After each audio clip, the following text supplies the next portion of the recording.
When you open Google Earth and look at the time lapse, a vast area in Indonesia turning from green to brown, the urban sprawl has become more and more intense. It causes land transformation and leads to the overexploitation of land. Currently, 60% of Indonesia's population lives in urban areas. The World Bank estimates that this number will grow to 70% by 2045. So the problem is, how do we improve the environment while still paying attention to providing urban needs? Greetings to the honorable judges and beloved friends. I'm Hikmal Akbar Ibnu Sabil as mahasiswa berprestasi of Universitas Jember 2025. Today, I invite you to join this informative speech as we explore one of the most pressing challenges of our time, urban sustainability. So let's start to answer this problem. Understanding the key trends in urbanization and urban sprawl likely to unfold over the coming years is crucial for the implementation of Sustainable Development Goal, Point 11, Sustainable Cities and Communities. Urbanization causes many cities in Indonesia to face rapid changes in the physical or non-physical aspects. Also, the United Nations estimates that three-fourths of global carbon emissions are accounted for urban areas. Now, let's turning our attention to the phenomenon called urban heat island that become major impact that will threaten urban residents. The large amount of heat generated by urban activities and structures is the main factor of this problem. As we know that urban planning in Indonesia is still very unorganized.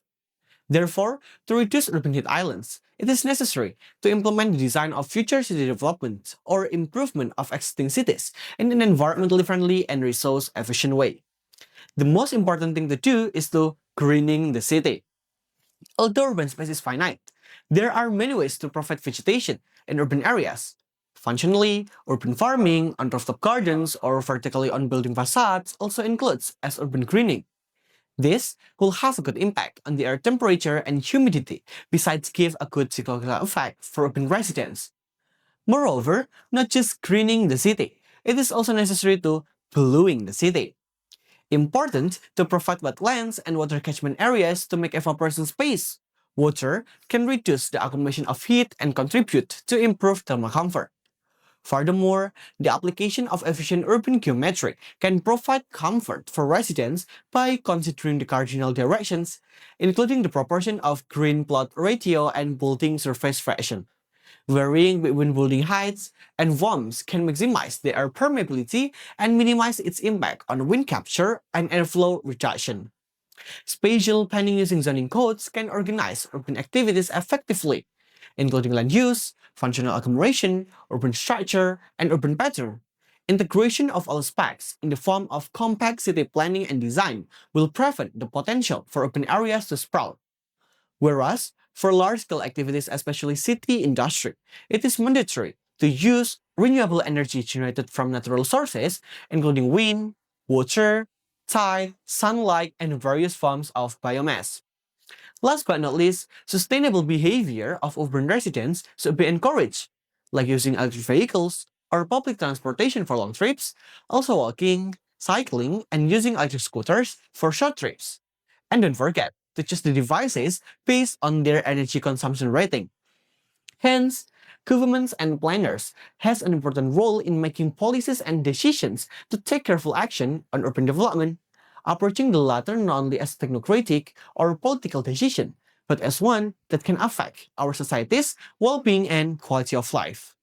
When it comes to reshaping the urban, academics, like us, are not just observers. We must rise as the change makers. With data in one hand and vision in the other, let's design breakthrough solution because our daily life is not just a routine, it's a living lab of innovation, where research collides with real-world issues. And when that happens, it doesn't just stay on the paper, it becomes the blueprint of sustainable future. In conclusion, as part of citizens, our innovation and contribution to heal this earth is urgent. So, I challenge each of you here today, start small. Plant a tree, ride a bike, spark a conversation. Because the future of our cities doesn't belong with policy alone. It belongs with you. Proud to be part of Mahasiswa Berprestasi. Thank you and have a good day.